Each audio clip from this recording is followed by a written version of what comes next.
course guys, sa dulo ng ating vlog, bibigyan ulit natin sila ng camp review based sa 5 categories.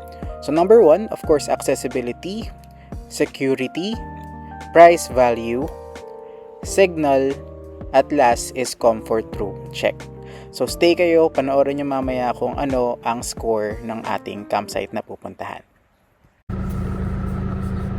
Hello guys, good morning. So magka-camp ulit tayo ngayon. Today ay April 17, 2026. So tayo ngayon ay sa malapit lang muna tayo magka-camp. So sa North Sagaray lang.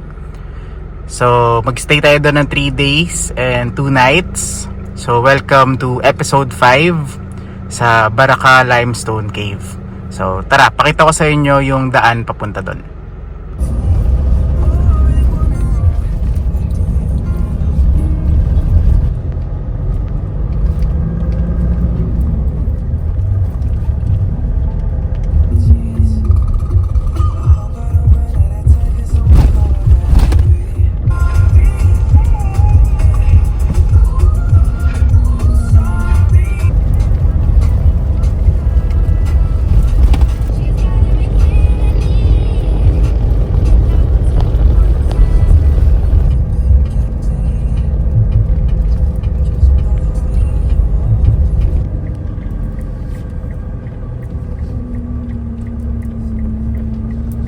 In 4 kilometers, turn right.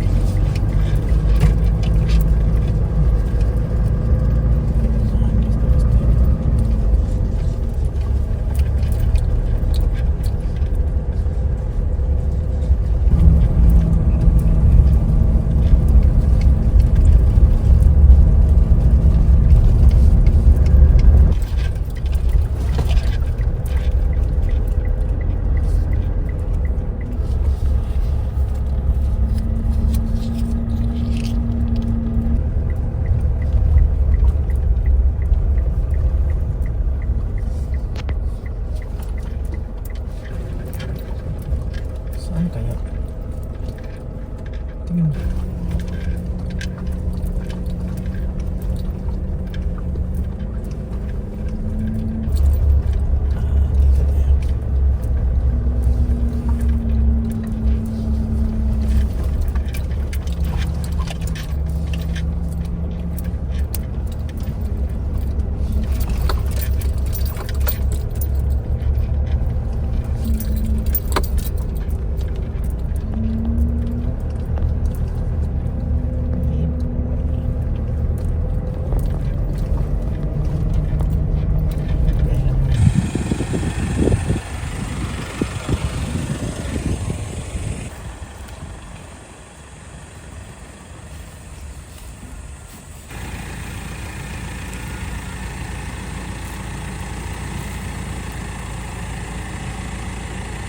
Hi guys!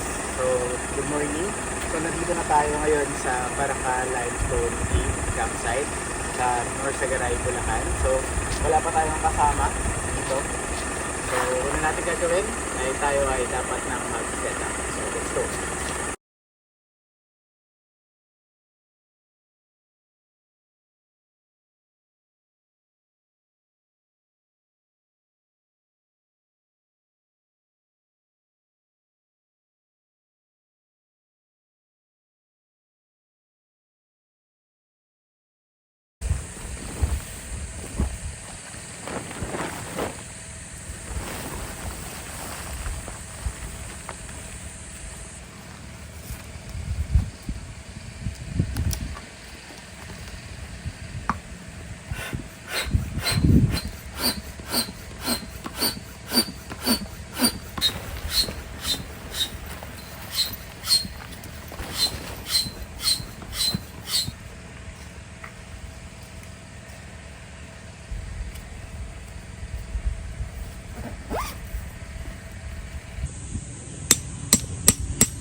Hi guys, so okay na, dito na tayo ngayon sa Baraka Limestone campsite.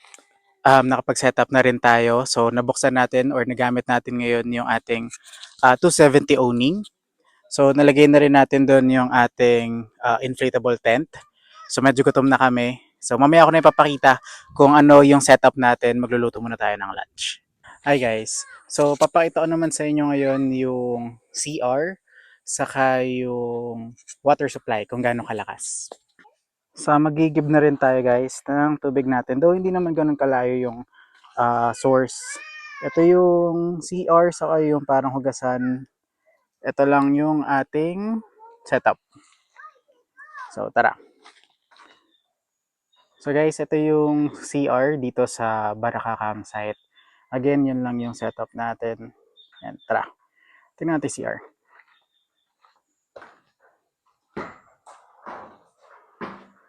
So yan siya. So maayos naman. Ayan, Edoro, tubig. Tingnan natin gano'ng lakas yung water. Okay naman siya. Yan. Wala lang bidet pero malinis naman guys. Ito naman guys yung parang kitchen sink. So I think isa lang siya dito. So maayos naman siya. Yan. So magigib tayo ng tubig. Tingnan natin kung malakas din yung supply dito. Okay naman siya. Mainit yung tubig. So yan, okay naman yun din yung daloy ng tubig. Okay naman. So magluluto muna tayo ng kanin. So tara. Okay guys, so nakapag-igib na tayo. Pakita ko naman sa inyo yung mga gamit natin. Of course, yan pa rin naman. So, yung storage natin. Kung saan nandyan yung mga kung ano-ano. Then, of course, yung lutuan natin. Yan. So, nilagay natin ngayon yung griller niya kasi baka mag-ihaw tayo. Tapos, meron tayong bagong bining lagayan ng mga condiments. Yan, sa Nature Hike. Yan, of course, din yung tables. Tapos, yung ating lagayan ng tubig na inumin. Then, of course, yan. Ito yung cooler. Yung cooler natin, pinuno natin to ng yelo. So, yung yelo natin, gumawa tayo sa bahay ng bloke-bloke. Again, 3 days, 2 nights tayo dito. So, kaya sana tumagal siya. Yan, nakikita nyo dyan yung Toblerone. Then, yung isang cooler natin, guys, ayan yung lagayan ng ating mga lulutuing ulam.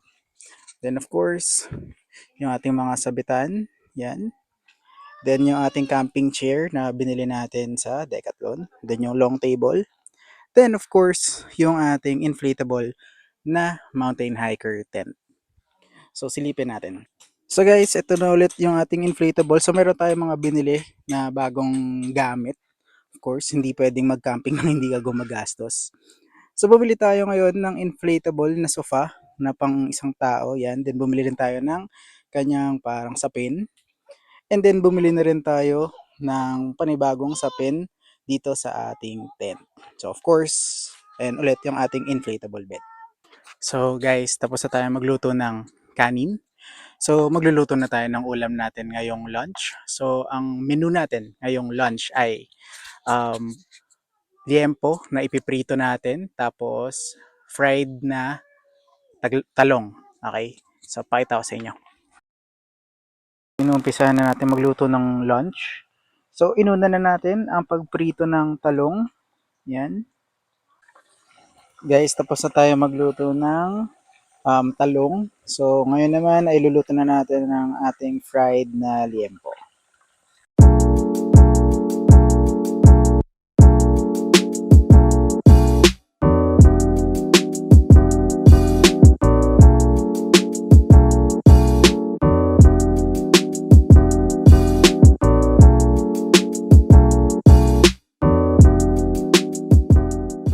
Hi guys, so tapos na tayong kumain ng lunch. So, iikot-ikot lang tayo saglit dito sa Barak. So, napakita ko na yung CR saka yung water supply kanina. So, eto pala yun yung setup natin guys. Andyan, mamaya pakita ko ulit sa inyo. Ngayon, iikot muna tayo dito sa Baraka Limestone. Dito kasi may daan dito papunta dun sa magandang ilog. Pero siguro bukas na natin yung pupuntahan, medyo malayo kasi yung dito. I mean, kung may sasakyan malapit lang. Pero kung lalakarin natin siya, medyo malayo ng kaunti. So ang maganda lang dito, sobrang luwag niya. Yan. Sa ngayon kasi Friday, tayo pa lang yung camper. Yan. So wala pa tayong kasama.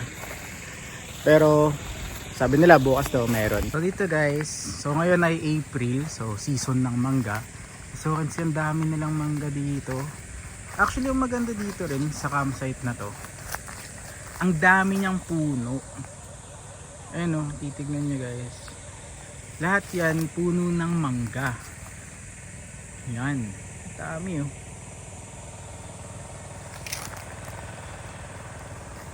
Yan, ganun kaluwag yung campsite. Dito guys, so far, actually marami na tayong campsite na napuntahan. Pero I must say na itong Baraka Limestone Cave, so far for me, ito yung pinakamalawak na campsite na napuntahan ko. Kasi lahat dyan, sabi nila ma'am, kahit saan dyan, pwede kang magtayo ng camp or ng tent mo. Bahala ka kung saan ka pupwesto. Tayong itatry ngayon na drone. Actually, nabili ko to nung last year nang pumunta kami ng China. So, alam kong pronunciation dito ay Piho eh. Pero Pihot. Ayan, Piho. Hindi ko alam kung Piho. Basta Chinese brand siya ng drone. Sa Shenzhen ko siya nabili. Tapos, ito siya. G7. Yan, nakikita nyo naman, no? So, G7 siya. G7 Pro. Kung di ako nagkakamali. Okay. So, sobrang basic lang ng drone na to. Ang tagal ko na siya nabili, mga, ayun nga, one year ago na yata. Or mag 1 year. Hindi ko talaga siya pa nagagamit. So, first time ko talaga siyang papaliparin sa labas. Ito, tumatambay lang sa bahay to eh. So, i-open natin siya. And so, open natin siya ngayon. Okay, so yung kasama nito ay itong mga to. So, alam ko para sa mga propeller to eh. And then, meron din ganito, infrared. Yan. Then, syempre, meron kang manual. Tabi muna natin to. Yan. So, buksan natin ngayon yung box. Again guys, technically hindi naman to unboxing kasi nabuksan ko na to before. Pero yun nga, tumambay lang siya sa bahay. So, ito siya. Tapos ano pala to, hindi siya ganun ka ganda. Okay, set natin yung expectation nyo. Hindi siya ganun kaganda, sobrang basic lang niya. Nakalimutan ko na siya kung magkano siya in terms of yung pera sa China, pero sa peso, kung di ako nagkakamali, 2,500 lang yata. 2,500 in pesos kapag kinonvert siya. So, ito siya. Again, huwag tayo mag-expect kasi sobrang basic lang talaga ng drone na to. Hindi ko nga alam kung lilipad to guys eh.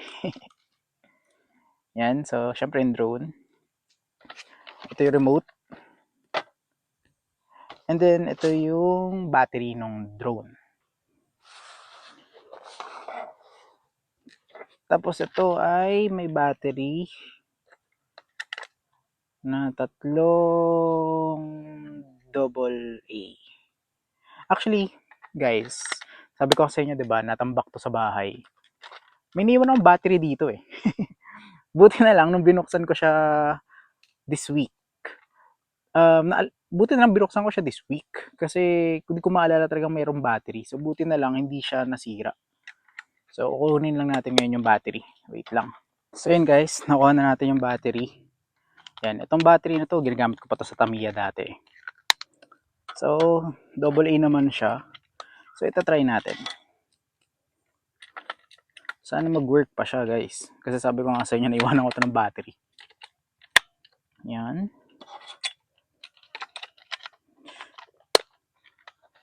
Paano nga siya open ulit? Okay guys, gumagana pa naman siya. So, tatry natin siya. Iti-test flight natin. Okay na yung battery natin. So itong drone, wait lang, gumagana ba to bago natin kabit yung mga protector niya. Okay, mukhang gumagana naman siya guys. So ito na lang yung mga protector na lang ilalagay natin. Hi guys! So tapos na tayong mag-test flight ng ating China drone. Epic fail siya. Sabi ko naman sa inyo, hindi ako marunong pa magpalipad ng drone kasi first time ko nga lang siya pinalipad ngayong araw. Tapos ang pangit din talaga ng quality niya. Ngayon ko lang na-realize. Though, di man ako nagreklamo kasi 2.5 lang yun in peso. So, hindi na rin kawalan. So, at least, di ba, gagamitin ko na lang siya para mag-practice ng magpalipad ng drone. Then, that's probably, malay natin, di ba, someday, makabili tayo ng much better na drone. So, siguro papakita ko na lang din sa inyo yung napaka-iksi na nakuhanan ko ng video gamit yung drone na yun. Sobrang baba nung quality talaga. So, ito guys, yung sinasabi kong sobrang babang quality. Kita nyo naman, 'di ba? Kung gaano kalabo yung niya, yung quality ng video. Pero at least lumipad, saglit nga lang. Pero magagamit pa natin 'to sa mga susunod pang practice. So guys, ite-testing natin kung gaano kalakas ang sounds nito. So, narinig nyo naman ako, 'di ba? So, tingnan natin kung gaano siya kalakas. So guys, dito sa Baraka Limestone campsite, actually kilala ang Norsagaray sa meron siyang napakagandang river. So dito kasi sa sa campsite na to, merong daan dito papunta doon sa river. Actually dito sa area na to maraming campsite. Merong Edwin's, merong Triple P, merong Encantadia. Actually, sunod-sunod yun eh. Nadaanan natin kanina yung mga daanan papunta o papasok sa kanila. Pero personally, mas trip ko dito sa Baraka kasi malawak siya. Tapos, onti lang din masyado yung tao. Madalas kasi, syempre, yung mga pumupunta sa ilog, gusto nila, malapit sila dun sa ilog or katabi sila ng ilog. Dito kasi sa Baraka na campsite, medyo may kaunti ang layo, siguro mga 2 kilometers away yung mismong campsite doon sa ilog. So yung mga campers ay doon pumupunta sa doon pa banda. Pero doon kung gusto nyong sa tabi mismo kayo ng river, yan, punta kayo sa Edwin, sa Triple P. Pero kung kayo ay campers na gusto nyo ng katahimikan sa mundo, dito talaga. So dito sa Baraka. Currently guys, yung naririnig yung background noise, meron lang silang pinapump yata dito na tubig. So medyo maingay lang. Pero mamaya naman wala na yan. Actually, this is our second time dito sa Baraka. Nung unang beses namin, kasama namin yung mga kaibigan namin, yun yung pumunta kami dun sa ilog. So today, or this time, 3 days, 2 nights tayo. I'm not sure if pupunta tayo ulit dun sa ilog kasi galing na tayo dun before. Kasi ako gusto ko talaga ma-enjoy itong katahimikan nitong campsite na to. Okay, so tara guys, katulad ng binanggit ko, naka-charge yung iPhone. So gamitin natin tong lumang camera natin pang video. Tingnan natin yung quality. So ikot tayo ngayon sa setup natin. Medyo malaki yung kinuha nating space. So binuksan natin lahat. So ito, naka-setup na dito yung ating ilaw para mamayang gabi. Yan, sobrang tagal na yan guys. Parang nag-start kami mag-camping I think 2021, 2022. Binili na namin yan. So nandyan pa rin siya. Gumagana pa din. Tapos na-open pala natin ngayon yung 270 owning ni MJ. Ay ni Monty. Yan. MJ yung isa nating kotse yun. Yung Ion. So ayan. No? Nagamit natin yung 270 owning ni Monty. So, puntahan, tingnan natin isa-isa. So, of course, ito yung lutuan natin, guys. Yan. Diyan pa rin siya. Tapos, yung ating container. Yan, dyan natin nilalagay yung mga ibang gamit. Tapos, yung mga condiments natin. Katulad ng binanggit ko kanina, bagong bilhin natin yung mga lagayan. Yan. Para medyo mas mga aesthetic daw. Okay. So, of course, yung ating lagayan ng tubig. Yung cooler na lagayan ng ulam, cooler na lagayan ng ice. Yan. Tapos yung table. Yan. Pasensya na, medyo makalat. Di pa tayo nakapag-ayos ulit. Then yung mga sabitan natin. Then, course, katulad ng binanggit ko kanina, yung ating inflatable tent, and then yung mas mahaba nating lamesa. Yun pala guys, kanina, nung binabanggit ko yung setup natin, hindi pa namin nilalagay yung canopy. So, aside dito sa 270 owning ni Monty, nag-setup din tayo ng canopy. So, para just in case na umulan, hindi pa rin directly tatama dun sa ating inflatable tent. Though yung inflatable tent naman natin ay waterproof yan, so hindi naman papasok. Pero mas maganda na yung sure tayo. So, tara, pasok tayo sa loob ng inflatable. So guys, napakita ko lang yung loob ulit ng ating inflatable. Do kanina napakita na natin to sa iPhone. So ulitin lang natin. So yun yung beanbag, nakakabili lang natin. Tapos meron siyang parang sapin na binili din natin. Bago lang din yan. Tapos ayun yung bago nating carpet. Sarap apakan actually. Tapos ayun yung drone na ginamit natin kanina. Na sinasabi kong China drone na epic fail tayo. Tapos, of course, yung ating higaan. Yan. So yun guys, dun yung entrance. Meron actually dumating na campers kanina, ibang camper yan. Nag-rent sila ng tent dito. Yun pala guys, pwede rin kayo mag-rent ng tent dito if wala kayong dalang tent, no? Then meron pang dumating kaninang isa. Yan sila sir. Dalawa sila. So ito yung CR guys. Yan yung pinakita ko kaninang CR. Then, ito, maganda ring mag-camp dito sa pwesto na to. Yan, dyan. Dito din. Actually, overall, dito sa Baraka, lahat ng pwesto dito pwede nyo talagang tayuan. Lahat magandang campsite or magandang pwesto kasi mayroong mga puno na pwede nyo liliman. Yun yung maganda dito. Hi guys, good morning. So, di na tayo nakapag-vlog kagabi. Pero ginawa lang naman natin ay kumain ng dinner, tapos naligo, yun lang naman, tapos tumambay. So, yun pala guys, in fairness, ano ba ngayon? April, di ba?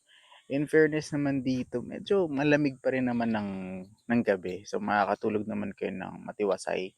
Tapos, katulad ng binanggit ko, di ba mapuno kasi talaga dito. So, paggising nyo, hindi rin siya ganun kainit. Kasi, yun nga, natatakpan yung tent. Ito lang yung tent natin, medyo mataas na kasi yung araw. So, nasisinagan na siya. Pero, overall, yun nga, okay naman yung tulog kasi malamig pa din. So, today, kakain muna tayo ng breakfast. Tapos, tignan natin kung pupunta tayo mamaya sa ilog. Hi guys, so, pupunta tayo dun sa store nila dito kasi doon ang connection ng Vendo Wi-Fi. Tara, tingnan natin. Hi guys, so ito yung kanilang Vendo Wi-Fi. Yan. Hi guys. So, late na. Actually, tapos na ang sunset. So, maya-maya, mag-uumpisa na tayo mag-prepare ng ating dinner for our day 2. So, tayo ay mag-iihaw. Tapos, meron din tayong binili na beef strips na parang pang samgyup. So, hi guys. Gabi na. So, katulad binanggit ko, tapos na yung sunset. Hintay-hintay lang tayo ng kaunti, tapos magluluto na tayo ng dinner. Explain ko lang din na hindi tayo pumunta sa ilog today kasi medyo mainit kanina. Tapos at the same time, medyo madami na rin kasing dumating na parang pupunta doon sa ilog. May mga van, may mga jeep, may mga tricycle, tas may mga hinatid pa ng tora-tora. So medyo madami na. So iniisip namin na baka crowded na din. So baka hindi na rin namin masyadong ma-enjoy. Kaya we decided na hindi muna kami pupunta ng ilog today. So let's see tomorrow, last day natin, kung kaya nating magising ng maaga kung pupunta tayo doon sa ilog. Pero just in case, no? Just in case na hindi tayo makapunta bukas sa ilog, um, i-share ko na lang din sa inyo kung paano kayo possibly pupunta doon. Dito sa Baraka Limestone Cave or sa mismong campsite, pagpasok nyo dito, syempre magbabayad kayo ng ano ng entrance fee. Meron din naman silang inaalok na sasakyan or tora-tora, yung parang 4x4 na sasakyan. So, syempre hindi yun self-drive, merong magda-drive para sa inyo. So, isang option yun. Kumbaga, kunwari, ang mga sasakyan nyo ay, let's say, mga mabababa lang or kumbaga, hindi kayo confident na dalhin yun doon kasi medyo yung dadaanan nyo medyo stiff eh. Ilang pababa yun, ilang paakyat yun. So, kung punong-puno yung sasakyan, baka mahirapan. So, actually nung huling punta namin dito, ang ginawa namin ay sumakay na lang kami do'n sa Tora-Tora, nirentahan na lang namin. So, sumakay kami do'n, dinala kami do'n sa ano, sa river, and then sinundo na lang kami ulit. So, 'yun siyempre isang option 'yun, and ayun din yung mare-recommend ko talaga, which is yung mag-rent na lang kayo ng Tora-Tora dito. Tapos isang option is siyempre kung meron kayong sasakyan na ano, confident naman kayong i-drive, puwede niyo namang dalhin talaga do'n. Actually nung una rin naming punta, on the first day, hindi pa kami nagse-setup ng camp. So ang ginawa namin, dumiretso kami do'n, dala na yung sasakyan namin. So dala ko nun of course yung Montero. So kinaya, wala talagang problema. So puwede niyo naman talagang dalhin do'n yung sasakyan ninyo. Pero nung first day kasi namin na 'yun, we decided na ano, na medyo mainit. So akyat muna balik tayo do'n sa camp. So bumalik kami. So the other day or the second day, 'yun yung sinasabi ko sa inyo na nagrenta na lang kami ng Tora-Tora kasi naisip namin na number one, less hassle kasi magre-rent ka na lang, hindi mo na kailangang problemahin na ida-drive mo yung sasakyan mo doon sa steep na daan na 'yun. Tapos nakaupo ka na lang, 'di ba? So, 'yun ulitin ko lang, you have two options. First one is pagdating niyo dito, pwede kayong mag-rent ng Tora-Tora, dadalhin kayo do'n. Then the second one is 'yun nga, dalhin niyo yung sarili niyong sasakyan. Yan guys, so niluluto na natin ang ating dinner. So ayan, so beef strips. So sangyup tayo ngayong gabi guys. Hey guys, so tapos na tayong magluto ng ating samgyup na dinner. Ang hinihintay na lang natin is yung inihaw na liempo. So nandiyan na yung rice, of course yung seaweed, then nandiyan na ang lettuce, at of course ang ating beef strips. Hello guys, so good morning. Ika-third day na natin ngayon dito sa camp. So gagawin na lang natin ay magluluto na lang tayo ng breakfast. Tapos mamaya-maya magpa-pack up na tayo, and then we'll call it a day for our camping adventure this weekend. So guys, ang breakfast natin today sa third day ay tortang giniling. Yan. So luluto na natin siya. So hi guys. So tapos na ang ating 3 days 2 nights dito sa campsite na to. Ulitin ko lang, sa Baraka Limestone Cave campsite sa Norsagaray, Bulacan. So ngayon, punta na tayo sa ating camp review. So kung ano ba ang scores nila, ulitin ko lang yung ating 5 categories. So number 1, accessibility. Number 2, security. Number 3, yung kanyang price value. Number 4, yung kanyang signal. And number 5, yung comfort room check. So ngayon, i-rate na natin siya. So number 1, accessibility, kaya naman siyang puntahan ng lahat ng sasakyan. So points sila doon. Number 2, yung security. Merong bantay dito. 24 hours naman yung bantay. Actually kagabi, nung medyo merong mga maiingay, sinasaway naman nila constantly.